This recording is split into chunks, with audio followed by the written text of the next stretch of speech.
예수님의 순종, 제가 앞부분만 들려서 뒷부분이 잘 안 들렸는데요. 예, 겟세마네 기도. 예, 설교 본문이 겟세마네 기도라고 또 겟세마네 기도. 예수님의 순종하면 뭐가 생각나시나요? 라고 얘기하면 십자가 얘기하실 줄 알았는데 오늘 본문을 미리 컨닝을 하셨는지, 예, 십자가라고 말씀하셨다고 생각하고 예, 그렇습니다. 십자가입니다. 십자가는 예수님의 순종의 모습이자 예수님의 순종의 결과이기도 합니다. 그렇지만 성경은 순종의 결과로 십자가만을 이야기하는 것은 아닙니다. 무슨 얘기냐면 순종하셨기 때문에 십자가를 지시고 십자가에서 죽으시는 것으로 끝나지는 않았다는 이야기입니다. 히브리서에서는 예수님께서 그 앞에 있는 기쁨을 바라보시면서 십자가를 지셨다라고 이야기합니다. 예수님께서는 하나님께서 예비해 두신 기쁨을 기대하셨기 때문에 하나님 아버지의 부르심과 또 명령에 순종하여서 십자가를 지시고 골고다 길을 오르셨다라고 이야기합니다. 예수님께서 하나님께서 그 앞에 두신 기쁨을 생각하셨기 때문에 십자가에 달리시기 위해서 손과 발에 못을 박히셨다라고 이야기하고 있고, 극심한 고통 중에서 온 몸에 물과 피를 다 쏟으시는, 게다가 하나님 아버지로부터 버림받으셨기 때문에 엘리 엘리 라마 사박다니 나의 하나님 어찌하여 나를 버리셨나이까라는 그런 고통의 부르짖음을 하시면서 죽으실 수 있었다라고 이야기하고 있습니다. 그래서 히브리서에서는 예수님께서 그 앞에 있는 기쁨을 기대하시고 그 앞에 하나님께서 예비하신 기쁨을 바라보시면서 순종하셔서 십자가에서 돌아가셨기 때문에 지금은 영광으로 하나님의 보좌 우편에 앉아 계시다라고 말씀해 주고 있습니다. 게다가 빌립보서 2장에서는 예수님의 이 땅에서의 시작인 그 성육신조차도 예수님의 순종이었다라고 이야기합니다. 하나님의 본체이신 그분이 사람과 동등하게 되셨고 오히려 자기를 비어 종의 형체를 가져서 사람처럼 태어나신 것이 예수님의 순종이라고 이야기하고 있고, 죽기까지 복종하셔서 십자가에서 죽으신 것도 예수님의 순종이라고 이야기하고 있습니다. 그래서 예수님의 이 땅에서의 시작인 그 성육신조차도 예수님의 순종이며, 이 땅에서의 마지막인, 물론 부활하시고 그 이후의 시간도 있었지만 이 땅에서의 생명의 마지막인 그 십자가의 사건도 예수님의 순종이라고 말해주고 있습니다. 그래서 예수님의 성품 중에서 순종은 예수님의 이 땅에서의 시작과 이 땅에 허락되어진 첫 생명의 마지막을 이야기해 주고 있는 것이죠. 근데 예수님 어떻게 그렇게까지 죽기까지 복종하실 수 있었을까요? 예수님이 하나님의 아들이시기 때문에 그렇게 할 수 있었다고 생각하시나요? 예수님은 순종하기가 쉬우셨을까요? 어땠을 것 같으신가요? 예수님은 순종하시기 위해서 우리처럼 순종해야 될까 말아야 될까 갈등하시지는 않으셨을까요? 거기에 대해서 오늘 본문이 마태복음 26장 38절과 39절 말씀을 통해서 과연 예수님께서 십자가를 앞에 두시고 어떻게 순종의 결단을 하실 수 있었는지 은혜를 나누기 원하고, 그래서 우리도 십자가를 앞에 두고 순종의 결단을 할 수 있게 되기를 바랍니다. 그래서 오늘 우리에게 주신 하나님 말씀은 마태복음 26장 38절과 39절 말씀입니다. 같이 한 목소리로 읽겠습니다. 시작.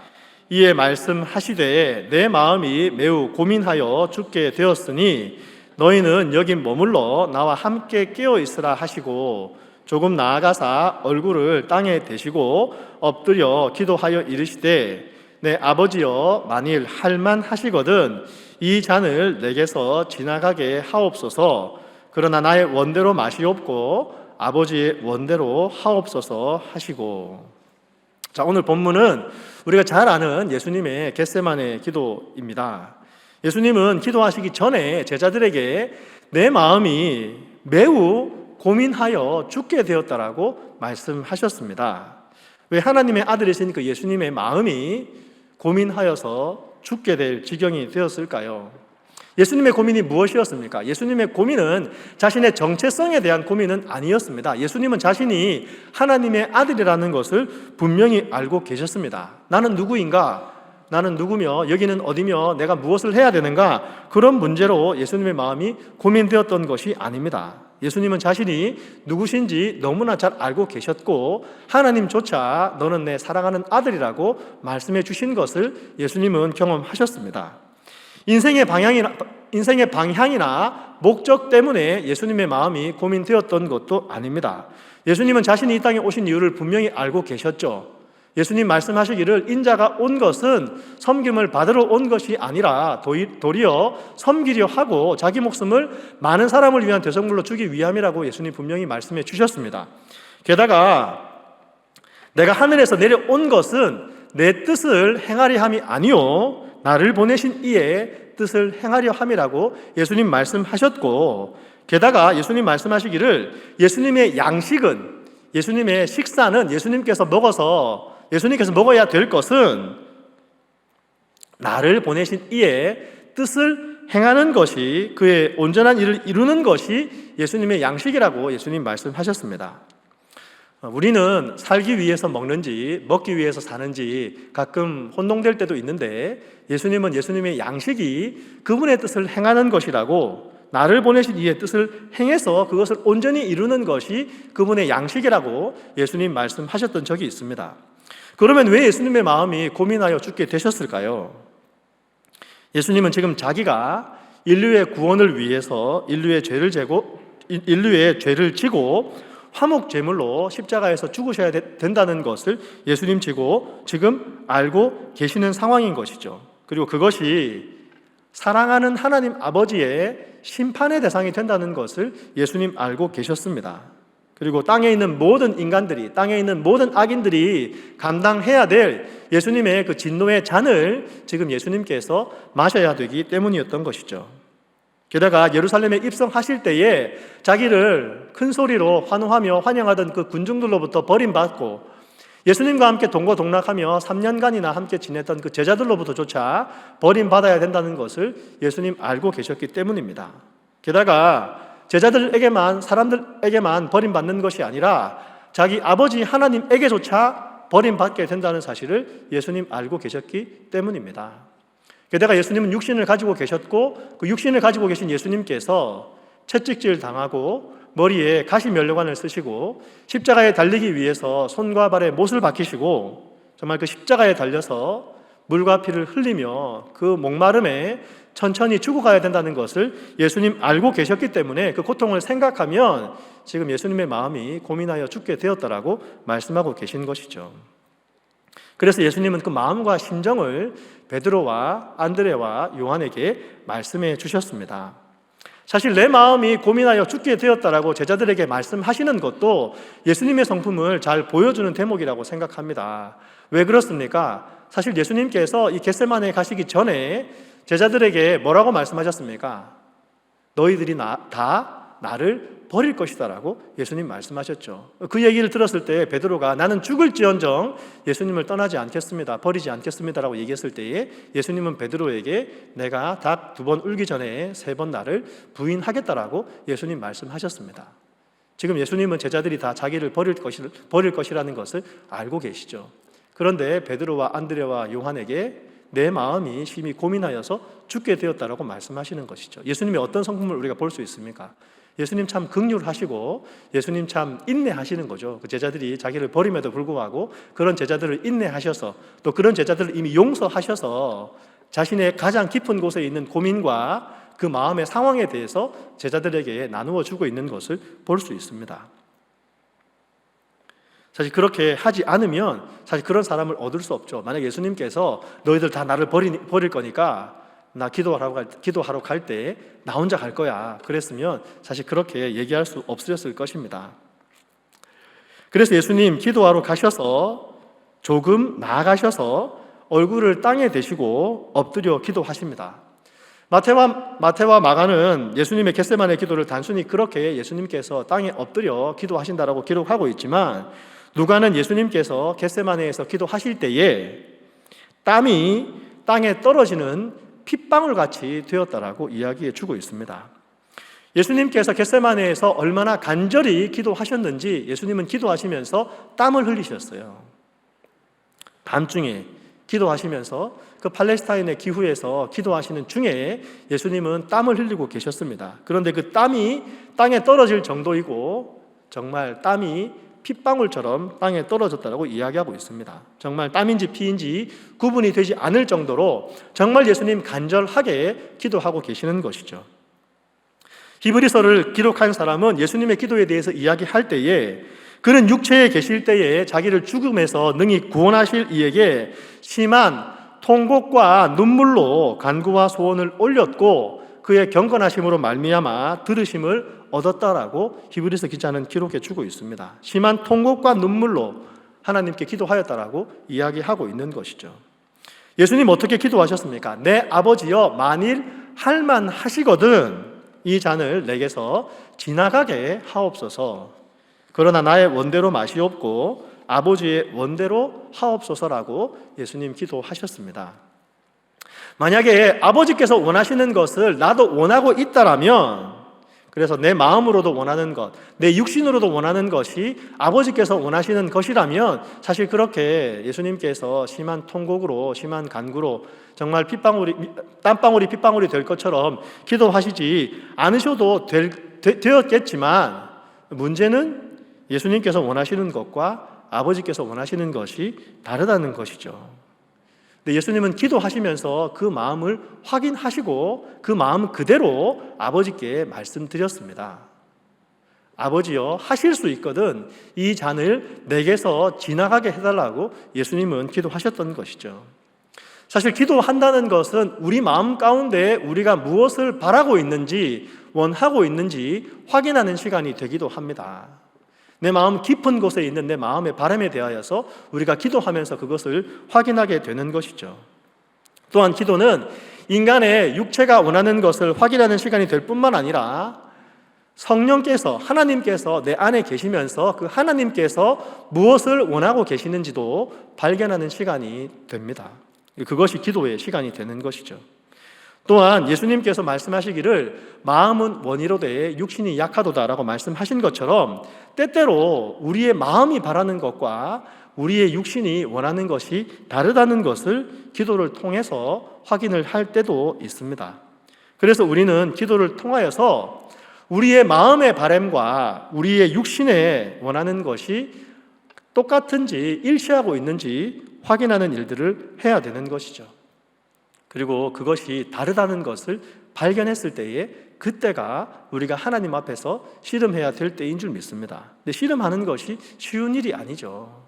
예수님께서도 심한 통곡으로 간구를 하나님께 올려드렸던 것처럼 우리의 마음에 원하는 것과 우리의 육신이 원하는 것이 다를 때에, 혹은 우리가 원하는 것과 하나님께서 원하시는 것이 다를 때에 그 상황에서 우리가 하나님 앞에 심한 통곡으로 기도할 수밖에 없는 일이죠. 왜냐하면 나 자신을 부인해야 되는 일이기 때문입니다. 그리고 예수님께서는 우리가 우리 자신을 부인하지 않고는 예수님의 제자가 될 수 없다라고 말씀하십니다. 만약 우리가 기도 중에 심한 통곡과 눈물로 기도하지 않고 있다면 우리가 우리 스스로를 돌아봐서 과연 내가 하나님의 뜻에 맞추기 위해서 고민하고 씨름하고 있는지 돌아봐야 될 줄 믿습니다.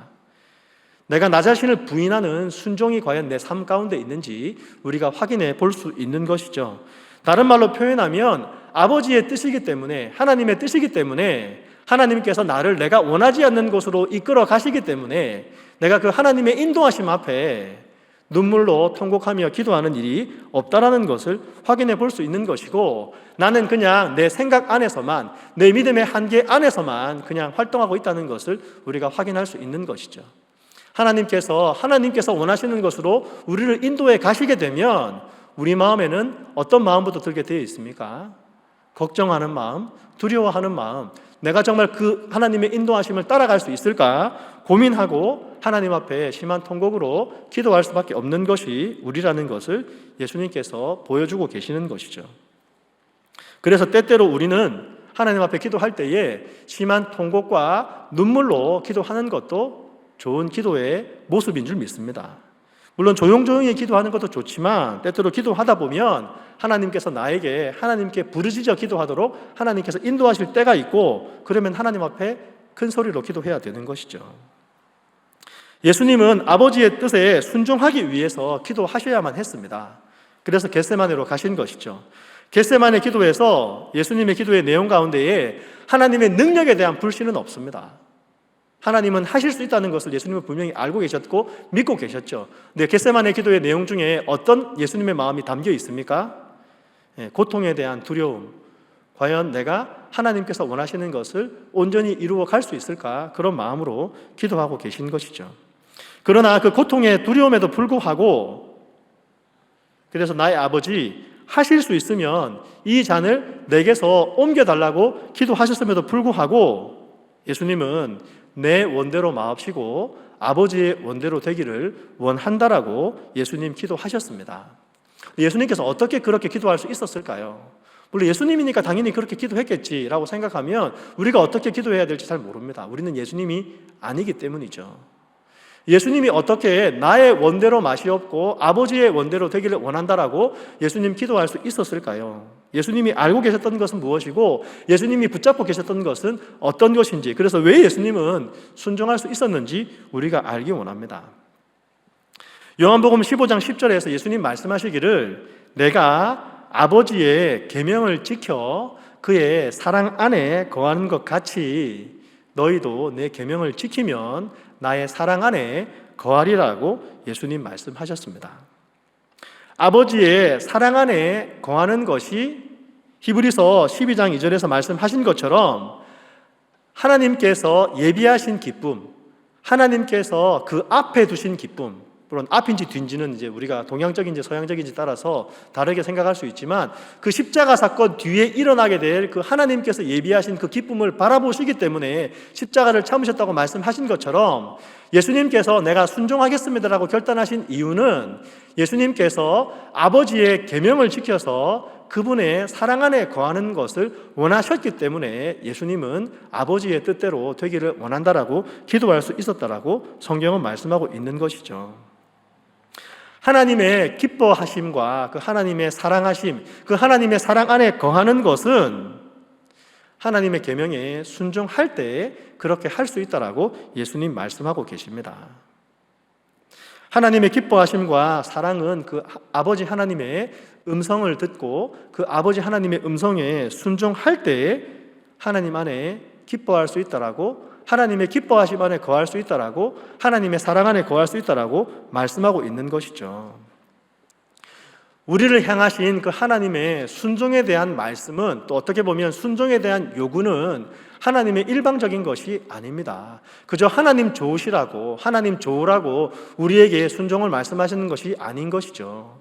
우리 또한 순종할 때에 하나님의 사랑 안에 거할 수 있다는 것을 하나님 알고 계시기 때문에 우리 또한 순종할 때에 그 하나님의 기뻐하심 가운데 거한다는 것을 하나님 아시기 때문에 순종하면서 내 사랑 안에, 내 기뻐하심 안에 거하라고 하나님 우리에게 순종을 말씀하시는 것이죠. 그래서 예수님은 나의 원대로 마시옵고 아버지의 원대로 되기를 원한다라고 기도하셨고, 그것이 바로 빌립보서 2장 8절에서 말씀하시는 죽기까지 복종하셨으니 곧 십자가의 죽으심이라고 말씀하고 있습니다. 그래서 예수님은 순종하심으로, 십자가의 죽으심으로 하나님의 기뻐하심과 사랑 안에 거하게 되었다라고 말씀하시는 것이죠. 사랑하는 여러분, 예수님처럼 순종하십시다. 그 순종을 통하여서 하나님의 사랑과 기뻐하심 안에 거하는 저와 여러분 되시기를 주의 이름으로 축원합니다. 순종이란 마음을 나누지 않고 모든 마음으로 따라가는 것입니다. 누가 이렇게 정의했냐면 한 그 성경 번역 선교회에서 사역하시는 선교사님이 남미에 가서 사역을 하실 때에 한 아버지와 아들이 대화를 나누는 것을 들었다고 합니다. 아버지가 말하기를 그 일을 꼭 해야 된다, 내 모든 마음으로 라고 말하고 난 다음에 한마디를 덧붙였다고 합니다. 어떤 말을 덧붙였냐면 내 마음을 나누지 말라 라는 이야기를 덧붙였고, 선교사님은 그 언어에서 순종이란 단어를 번역할 때에 마음을 나누지 않고 모든 마음으로 따라가는 것이 순종이다라고 번역해 두었습니다. 나의 바램과 아버지의 바램을 나누지 않고 나의 원하는 것과 아버지께서 원하시는 것을 나누지 않고 모든 마음으로 따라가는 것이 순종이라고 이야기하는 것이죠. 아버지의 뜻이기 때문에 모든 마음으로 따라가는 것이 순종입니다. 아버지의 뜻이기 때문에 우리가 듣는 것이죠. 우리 한국말에도 말 좀 들어라 라고 이야기할 때 그 들어라는 이야기가 단순히 그냥 귀에서 들리는 이야기를 들으라는 이야기가 아니죠. 말 좀 들으라 라고 이야기할 때 어떤 말입니까? 말에 순종하라는 이야기잖아요. 히브리어나 헬라어나 순종을 뜻하는 단어의 기본적인 의미는 다 듣다입니다. 듣다. 듣는 것이 순종입니다. 게다가 순종하게 되면 특별한 하나님을 경험하게 해줍니다. 그리고 그 특별한 하나님을 경험하였기 때문에 하나님에 대하여서 알게 해주는 것이 순종이 주시는 복인 줄 믿습니다. 요한복음 2장에서 가나안 혼인잔치에서 포도주가 어디서 났는지 누구만 알았습니까? 성경은 뭐라고 말씀하십니까?